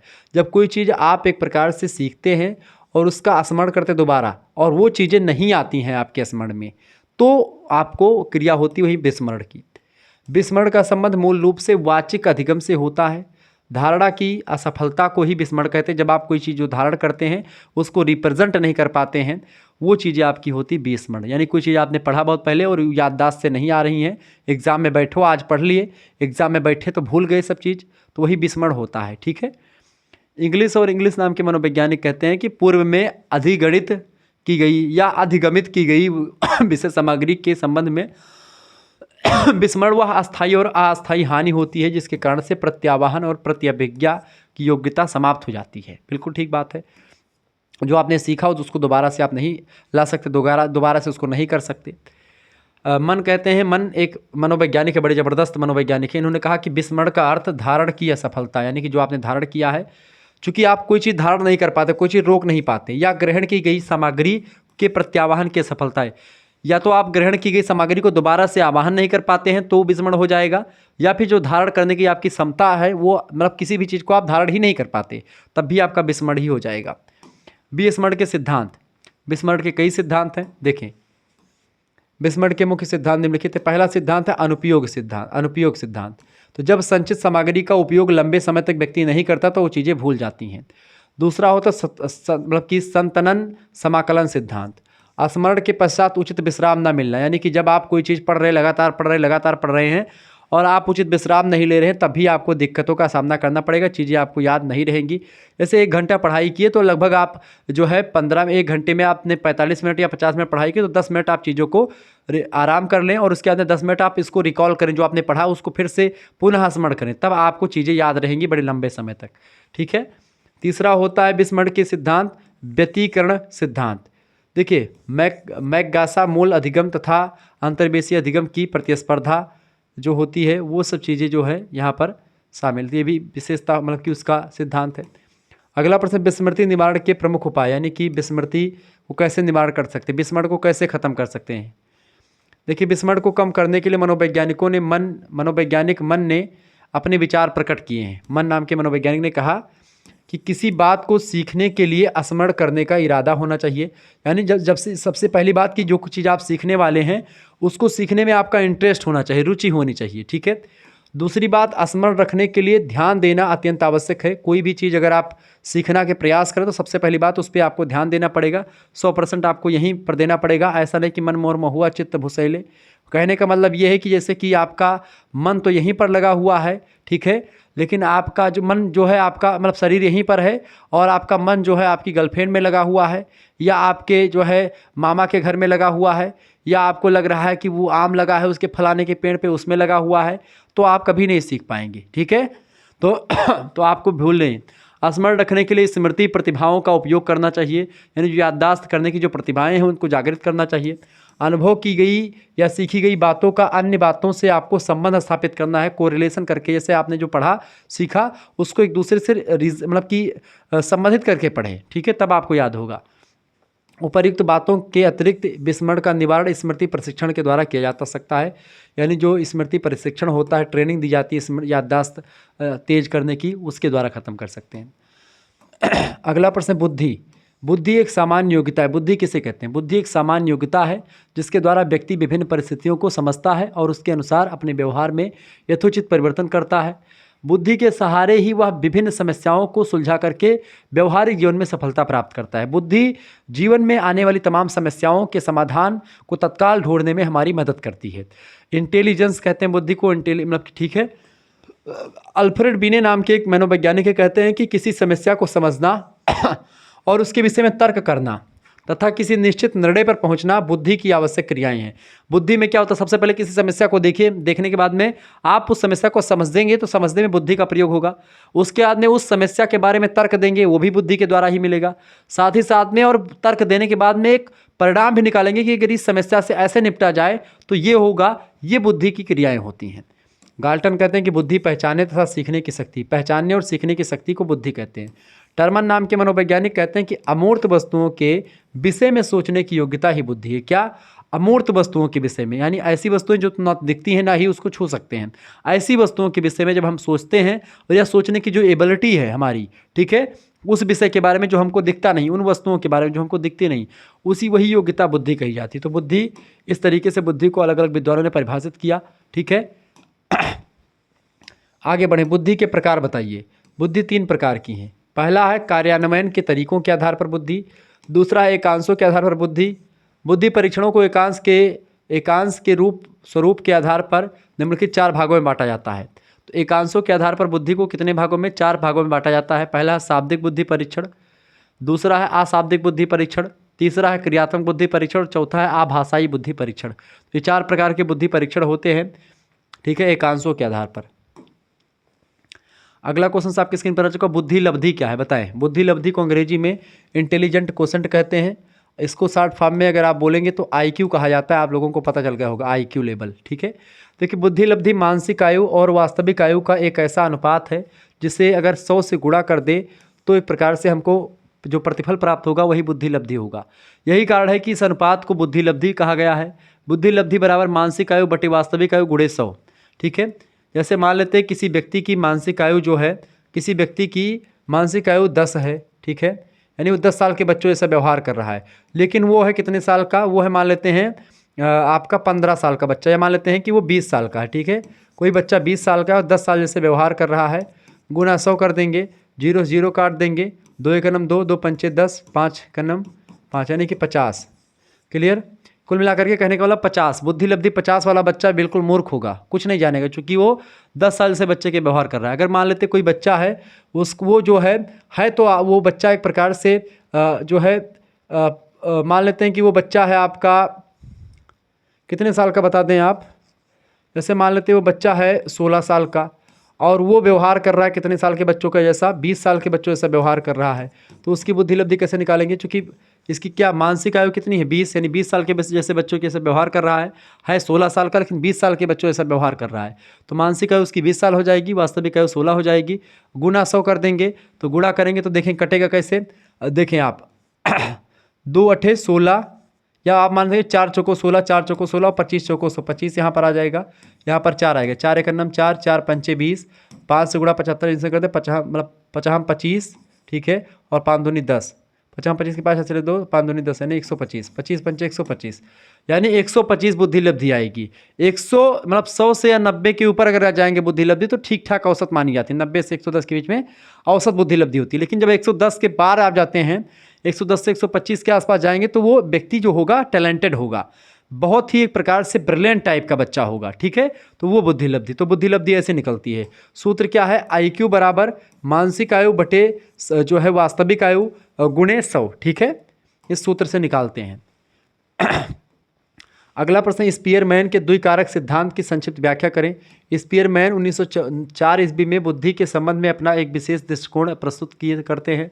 स्पीयरमैन ने बताया कि बुद्धि के 2 तत्व होते हैं, पहला सामान्य तत्व और दूसरा विशिष्ट तत्व। सामान्य तत्व व्यक्ति की समस्त मानसिक क्रियाओं के लिए आवश्यक होते हैं तथा विशिष्ट कारक व्यक्ति की कुछ विशेष क्रियाओं के लिए महत्वपूर्ण होते हैं। स्पीयरमैन के अनुसार बौद्धिक व्यवहारों की इस रूपता को ही जी या समान तत्व की संज्ञा दी जाती है। जिस व्यक्ति में जी की मात्रा जितनी अधिक पाई जाती है वह व्यक्ति उतना ही अधिक बुद्धिमान होता है, ठीक है, ये बात आप ध्यान रखेंगे। अगला क्वेश्चन आ चुका है, व्यक्तित्व का अर्थ और परिभाषा दी। व्यक्तित्व यानी पर्सनालिटी, अंग्रेजी में व्यक्तित्व को पर्सनालिटी कहा जाता है, जो कि लैटिन भाषा के परसोना शब्द से बना हुआ है, जिसका मतलब होता है ग्रीक एक्टरों के द्वारा नाटक के समय पहने जाने वाला मुखौटा। तो परसोना माने क्या होता है, मुखौटा। जो ग्रीक जो एक्टर होते थे वो मुखौटा, नाटक के समय मुखौटा पहन लेते थे, अलग अलग रोल करने के लिए मुखौटा पहनते थे, उसी मुखौटे को परसोना कहा जाता था। नाटक में अपने रोल के हिसाब से कोई हीरो का मुखौटा पहनता था और कोई खलनायक यानी कि विलन का मुखौटा पहनता था। इसका अर्थ है कि वास्तविक इस मुखौटे के पीछे छिपा रहता था, यानी कि जो वास्तविक व्यक्ति उसको लोग नहीं उस मुखौटे वाले व्यक्ति को जान करके उसकी एक्टिंग को देखते थे, लेकिन इस मुखौटे के आधार पर वह व्यक्ति दर्शकों पर एक छाप छोड़ देता था। R.S. वुडवर्थ कहते हैं कि व्यक्तित्व किसी व्यक्ति के व्यवहार के गुणों का संपूर्ण योग होता है। उसके विचारों और व्यक्तित्व, उसकी अभिवृत्ति और रुचियों, उसके व्यवहार और व्यक्तित्व जीवन दर्शन में उजागर होती है। व्यक्तित्व या पर्सनालिटी का मतलब, इन्हें पर्सनालिटी कहने का मतलब, जैसे मैंने पर्सनालिटी कहा तो बहुत सारे लोग यही देखे होंगे कि जैसे कि एक लंबा चौड़ा व्यक्ति होगा, बॉडी सॉडी बनाए होगा, 6 पैक होगा, ये ऐसे तमाम प्रकार के दिमाग में नहीं, उसको पर्सनालिटी नहीं कहूँगी, वो शारीरिक पर्सनालिटी हो गई, ठीक है। पर्सनालिटी उस व्यक्ति की होती है जो ज्ञानी भी होता है, शरीर के में दिखने में भी ठीक ठाक होता है, हर एक मामले में शारीरिक, फिजिकली, मेंटली सब वो प्रिपेयर होता, सब कुछ ठीक ठाक होता, तो वो व्यक्ति पर्सनालिटी होता है वो, ठीक है। G.B. अल्पोर्ट कहते हैं कि व्यक्तित्व की और अधिक विशिष्ट परिभाषा देते हुए कहते हैं कि व्यक्तित्व किसी व्यक्ति के अंदर उन मनोदैहिक, मनो माने मन वाला जितना एरिया है, मेंटल और दैहिक माने शारीरिक, प्राणियों या प्रणालियों का गत्यात्मक संगठन है जो उसके वातावरण के साथ समायोजन को निर्धारित करता है, ठीक है, ये बात ध्यान रखेंगे। व्यक्तित्व के प्रकार, देखिए व्यक्तित्व कई प्रकार के होते हैं। व्यक्तित्व के प्रकार भारतीय दृष्टिकोण से अगर देखें तो व्यक्तित्व 3 प्रकार के होते हैं। एक सात्विक व्यक्तित्व, जिसका जीवन सादा जीवन उच्च विचार होता है, सात्विक व्यक्तित्व होता है। दूसरा होता है राजसी, जो राजा बड़े महाराजा लोग होते हैं वो सब, यानी कि ये जो थोड़े से अपर लेवल के सामान्य व्यक्ति सात्विक जीवन, राजसी थोड़े से जो हाईएस्ट कम्युनिटी है वो, और तामसी ऐसे व्यक्ति जो भक्षण करते हैं, राक्षस टाइप का जीवन व्यतीत करते हैं, ठीक है, मांस मदिरा का सेवन बिना सोचे समझे करते हैं, तो तामसी प्रवृत्ति के व्यक्ति, लोगों को मारने काटने का काम करते हैं, तामसी व्यक्ति। सात्विक व्यक्ति बेचारे पूजा पाठ करने वाले और आराम से जीवन यापन करने वाले होते हैं। शारीरिक रचना के दृष्टिकोण से अगर देखें तो कई प्रकार का व्यक्तित्व होता है, जैसे कि लंबकाय व्यक्तित्व, यानी बहुत लंबा होता है वो। सुडोलकाय मतलब कि जो लंबा और चौड़ा, मोटाई मतलब लंबा भी हो, मोटा भी हो, ठीक ठाक हो, सुडोल हो। ठीक है। तीसरा होता है गोलकाय, यानी कि छोटा हो, जैसे चाइना के जो लोग होते हैं छोटे होते हैं, ठीक है, और चौड़े होते हैं, तो वो होते हैं गोलकाय। सुडोलकाय जैसे कि भारत के जो लोग हैं बेसिकली सुडोलकाय में ये सब आ सकते हैं। लंबकाय से अफ्रीका वगैरह के लोग हो गए, या फिर ऑस्ट्रेलिया के लोग हो गए लंबे चौड़े। सामाजिक दृष्टिकोण से अगर देखें तो सामाजिक दृष्टिकोण से किसने बताया भाई? कार्ल जुंग नाम के विद्वान हैं। इन्होंने कहा कि व्यक्तित्व 3 प्रकार का होता है, एक अंतर्मुखी और एक बहिर्मुखी। बेसिकली दो प्रकार से ही बताए थे, लेकिन दोनों को मिला लें तो एक बनता है उभयमुखी। अंतर्मुखी व्यक्तित्व का मतलब होता है कि जैसे व्यक्ति जो कि ऐसे कि केवल अपने विचार अपने में ही खोए रहते हैं, समाज से उनको मतलब नहीं होता, अंतर्मुखी होते हैं। बहिर्मुखी व्यक्ति समाज का हाल चाल पूछते हैं, और चाचा कैसे हो, गाँव में निकले सब लोग प्रणाम करते हैं, अरे भैया प्रणाम, भैया प्रणाम, और आशीर्वाद दे, खुश रहो बेटा, और कैसे हो, ठीक ठाक हो, पढ़ाई के लिए कुछ चाहिए ले लो। इस तरीके के व्यक्ति, यानी सब समाज उनको इज्जत करता, रिस्पेक्ट करता, सभी पहचानते हैं। बहिर्मुखी, उभयमुखी, इन दोनों की विशेषताएं उसमें विद्यमान रहती हैं उभयमुखी में। मूल दृष्टिकोण से अगर हिसाब से देखें तो सैद्धांतिक व्यक्तित्व, आर्थिक व्यक्तित्व, धार्मिक व्यक्तित्व, राजनीतिक, सामाजिक और कलात्मक व्यक्तित्व अलग अलग। कलात्मक व्यक्तित्व कला में प्रवीण होता है, सामाजिक व्यक्ति सामाजिक नियमों में, राजनीतिक व्यक्ति पॉलिटिकल चीज़ों में, धार्मिक ऐसे धर्म में, आर्थिक जिसके पास पैसा ज़्यादा हो, सैद्धांतिक जो सिद्धांत यानी विचारधारा देने वाला हो, ठीक है, विद्वान हो। अभिप्रेरणा क्या होती है? अभिप्रेरणा हमारे मोटिवेशन। तो दिन प्रतिदिन की जिंदगी में व्यक्ति अनेक प्रकार के कार्य करते रहते हैं, क्योंकि इसके पीछे कोई ना कोई अभिप्रेरणा यानी मोटिवेशन उसके छिपा होता है। व्यक्ति क्यों काम करता है? क्योंकि उसको खाना खाना है, अपनी बीवी को खुश करना है। अभिप्रेरणा व्यक्ति को कार्य करने के लिए प्रेरित करती है। बेरोन बर्न कैंटोबिज नाम के इन मनोवैज्ञानिकों ने कहा कि मनोविज्ञान में हम लोग अभिप्रेरणा यानी मोटिवेशन को एक काल्पनिक आंतरिक प्रक्रिया के रूप में परिभाषित करते हैं, जो व्यवहार करने के लिए शक्ति प्रदान करता है और एक खास उद्देश्य की ओर व्यवहार को ले जाता है। तो ये होती है अभिप्रेरणा, मोटिवेशन, जो हमको एक प्रकार से हमारे कार्यों को करने के लिए ढकेलता है कि भाई ये काम तू कर, तुम्हारे लिए काम बना है, ठीक है, ये चीज़ें। अगला प्रश्न है प्रोत्साहन क्या होता है? प्रोत्साहन जैसे कि मान लेते हैं आप कोई काम कर रहे हैं, आप वो काम थोड़ा सा अच्छा किए तो बगल से पीछे से 2 लोग आए, आपके जो आदर्श व्यक्ति हैं वो आकर के आपकी पीठ थपथपा दी, बेटा बहुत अच्छा काम कर रहे हो, ये प्रोत्साहन होता है, ठीक है। प्रोत्साहन मिल जाने से व्यक्ति उस काम को और अच्छे तरीके से करता है कि जब हम अगली बार और अच्छा करेंगे तो फलाने व्यक्ति आएंगे और हमारी पीठ थपथपाएंगे, हमको एक प्रकार से गुड बोलेंगे। जैसे बच्चा जब पढ़ने जाता है तो उसको जब मास्टर साहब कोई अच्छा लिखता है तो उसको गुड दे देते हैं, तो वो फिर से और अच्छा लिखता है तो वेरी गुड के तलाश में होता है वो, ठीक है। ये होता है आपका प्रोत्साहन। प्रोत्साहन वातावरण का वस्तु है जो प्राणी को अपनी ओर आकर्षित कर लेता है तथा जिसकी प्राप्ति से व्यक्ति का आवश्यकता की पूर्ति तथा प्रणोद में कमी आ जाती है। जैसे अभी किसी का बखान कर दो, अरे आप ही तो हो ये पृथ्वी पर और किए है आपके समान, चढ़ा दो थोड़ा सा बैठ करके तो चाय तो वैसे बन जाएगी। हमारी आदत थी पहले जो है चढ़ाने की, मतलब जैसे क्या होता था किसी घर पे ऐसे बैठे, पहले जब पढ़ाते मतलब कम पढ़ाते, या फिर से अभी भी है कभी कभी ऐसे पहुँचे गाँव में किसी के यहाँ चाय पीने का मन है, वैसे तो समय अब मिल नहीं पाता है, लेकिन पहले जब समय रहता था तो मैं ऐसे जा करके वैसे किसी गांव में पहुंच गए, अरे चाची खाते चाय, अरे राम कहो इतना ज़बरदस्त बनाती हैं कि अगर एक बार चाय पी लो तो यहाँ दुकान पे कौन बना पाता है चाय। अरे रहे तो चाय बनाना मत, आप परेशान मत होइए, लेकिन आपके यहाँ की चाय एक बार पिए थे, हाँ तो ऐसी चाय अभी तक मैंने नहीं पी। ऐसे थोड़ा बैठा के चढ़ा दो उनके सास के सामने थोड़ा सा, बस देखो हाल। चाय कहा तो चाय बने, चाय के साथ नमकीन वाला बिस्किट आइजे, नमकीनों आइजे जुड़ते, मूँगफली दाना अगर छौंके भूजे हुए वह लाग दे हैं, कह लियो भैया खाओ, ठीक है। इस तरीके से तो ये प्रोत्साहन होता है। विचारात्मक अवधान क्या होता है? विचारात्मक अवधान, जब व्यक्ति का ध्यान उद्दीपक से संबंधित विचारों की ओर जाता है तो इस प्रकार का ध्यान विचारात्मक ध्यान कहलाता है। जैसे कि किसी सिद्धांत को समझते समय, सिद्धांत के विभिन्न पहलुओं पर विचार करते समय ध्यान विचारात्मक ध्यान कहलाता है, ठीक है। लेकिन जब यही चीज़ें एक प्रकार से सेम उल्टी होती हैं और विचार याद में नहीं आते तो विचार का वही विचारात्मक अवधान कहलाता है, ठीक है। अगला क्वेश्चन आपकी स्क्रीन पर आ चुका है, फटाफट से आप देखेंगे। मनोविज्ञान की परिभाषा दीजिए, साइकोलॉजी किसे कहते हैं? वुडवर्थ कहते हैं कि व्यक्ति के पर्यावरण के साथ संबंध या पर्यावरण के संबंध में व्यक्ति की क्रियाओं का विज्ञान ही मनोविज्ञान है। क्या? पर्यावरण के संबंध में व्यक्ति की क्रियाओं का विज्ञान ही मनोविज्ञान है। स्किनर कहते हैं कि जीवन की विभिन्न परिस्थितियों के प्रति प्राणी की प्रतिक्रियाओं या व्यवहार का अध्ययन ही मनोविज्ञान है। प्रतिक्रिया या व्यवहार का अर्थ प्राणी की सभी प्रकार की प्रक्रियाओं या प्रतिक्रियाओं, समायोजन कार्य, अनुक्रियाओं तथा अभिव्यक्तियों से होता है। यानी कि कोई व्यक्ति कैसे अभिव्यक्ति करता है किसी मुद्दे पर, अनुक्रिया उसकी कैसी है, समायोजित कैसे होता है किसी भी समस्या को लेकर के, और प्रतिक्रिया क्या देता है किसी भी सिचुएशन में। तो ये सब एक प्रकार से इन्हीं सभी चीज़ों का अध्ययन करता है मनोविज्ञान।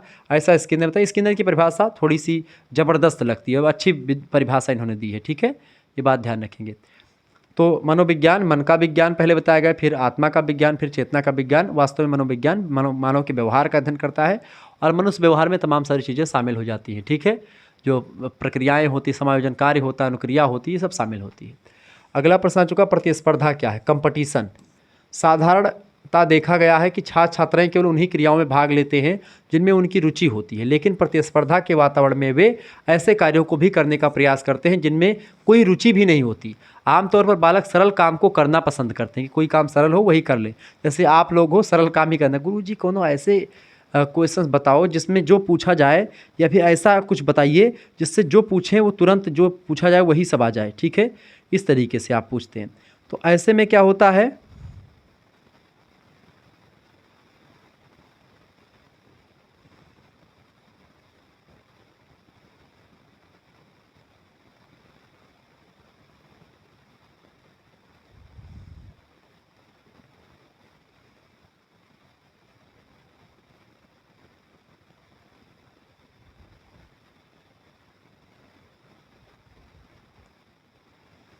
ओके।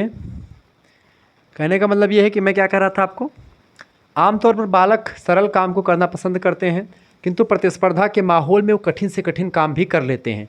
कि बगल का टक्कर, ऐसे किसी बच्चे से आप बोलो कि जो है आप ये नहीं करोगे तो हम दूसरे बच्चे को दे देंगे, देखो फिर दोनों बच्चे काम करते हैं, जिसका पहले काम हो जाएगा उसको 10 रुपये मिलेगा। देखो कैसे कंपटीशन करते हैं, अपना काम करने के चक्कर में जो है वो अपना अपना काम आगे जल्दी खत्म हो हमारा, उसके लिए प्रेरित होते हैं। पाठशालाओं में प्रतिस्पर्धा का वातावरण बालकों के लिए एक महत्वपूर्ण प्रेरक होता है, मोटिवेशन का काम करता है, जो बालकों को कठिन से कठिन काम करने के लिए की दिशा में अग्रसर करता, जो है उसको मोटिवेट करता है बच्चों को, ताकि वो बच्चे काम करते हैं। विद्यालयों को चाहिए कि वह अपने यहाँ अधिक से अधिक प्रतिस्पर्धात्मक क्रियाएं आयोजित करें, जिससे बालक जो हैं उनके अंदर जो है क्षमता पैदा हो कि वो एक प्रकार से प्रतिस्पर्धी काम करेंगे, तो उससे क्या होगा, उनकी जो नॉलेज होगी बढ़ेगी। अगला प्रश्न, भ्रम क्या है, भ्रम के प्रकार बताएं। जैसे प्रतिस्पर्धा, कंपटीशन तो आजकल आप में भी होगा, आज कितनी परीक्षाएं देते हैं, कंपटीशन की परीक्षाएं देते हैं, क्योंकि उसमें क्या होता है, प्रतिस्पर्धी बैठे रहते हैं आपके। गलत उद्दीपक का प्रत्यक्षण करना ही भ्रम होता है। गलत उद्दीपक का प्रत्यक्षण करना ही क्या होता है, भ्रम। जाको मत भ्रम भयो को घेसा ताको पश्चिम भयो दिनेसा। जैसे अंधेरे में रस्सी का सांप के रूप में प्रत्यक्षण करना, अंधेरे में आप रस्सी को सांप समझ करके पकड़ लिए, तो वो एक प्रकार से मतलब गलत उद्दीपक हो गया, तो ये हो गया आपका भ्रम। भ्रम का उदाहरण है इसके निम्न प्रकार, जैसे कि मूलर लायल भ्रम हो गया, प्रोंजो भ्रम है, पड़ा खड़ा भ्रम, ठीक है, जास्टो भ्रम, डेलवोफ भ्रम, आर्नेस्टीन भ्रम, आरबिलन भ्रम, ठीक है, जालनर भ्रम और बुंट भ्रम। ये सब भ्रम के एक प्रकार से प्रकार हैं, ध्यान रखेंगे इस बात को। तो भ्रम जैसे कि किसी भी चीज़, घुमाव रस्सी भ्रम हो गया, तो ये सब भ्रम होते हैं, ठीक है। जो चीज़ जैसी है उसको उसी की भांति कोई दूसरी चीज़ है, तो किसी जैसे कि मान लेते हैं कि आप जैसे अब कभी कभी क्या होता है कि हमारे जैसे तमाम प्रकार के लोग जो है चैनल बनाने शुरू कर दिए हैं, हमारे नाम के जैसे, हमारे थंबनेल के जैसे थंबनेल बना लिया, या हमारे जो है जैसे एक प्रकार से कंटेंट है, हमारा कंटेंट लेकर के पढ़ा दिए, या फिर कैसे तमाम प्रकार की चीज़ें हैं, ठीक है। तो उसको एक प्रकार से क्या होता है, जब कभी कभी आप देखते हैं यूट्यूब पर कि शुक्ला सर जी का ही होगा ऊपर से देखने में, लेकिन जब उसको खोलते हैं तो वो शुक्ला सर का नहीं होता है, फिर आप उसको छोड़ करके फिर आते हैं शुक्ला रिपोर्ट चैनल से। तो जब भी आप सर्च करें, कोई भी टॉपिक पढ़ना है तो आप लिखें साइको, जैसे आपको साइकोलॉजी पढ़ना है तो आप सर्च करें psychology BA first semester Shukla study point या शुक्ला सर, आप इतना सर्च करेंगे तो मैं ही आऊँगा, ठीक है। तो उसमें आप देख लीजिएगा, क्लियर, या आप प्लेलिस्ट खोल करके देख लीजिएगा, या आप हमसे जुड़ जाइए। अगला क्वेश्चन से, सीखना या अधिगम किसे कहते हैं। देखिए, अभ्यास अथवा प्रशिक्षण के फलस्वरूप प्राणी के व्यवहार में होने वाले प्रगतिशील परिवर्तन को सामान्यतया सीखना कहा जाता है। यह एक गतिमान प्रक्रिया है और जन्म से लेकर के मृत्यु तक चलती रहती है। काल्विन कहते हैं कि अधिगम अनुभव के कारण से हमारे मौलिक व्यवहार में परिवर्तन या संशोधन होता है।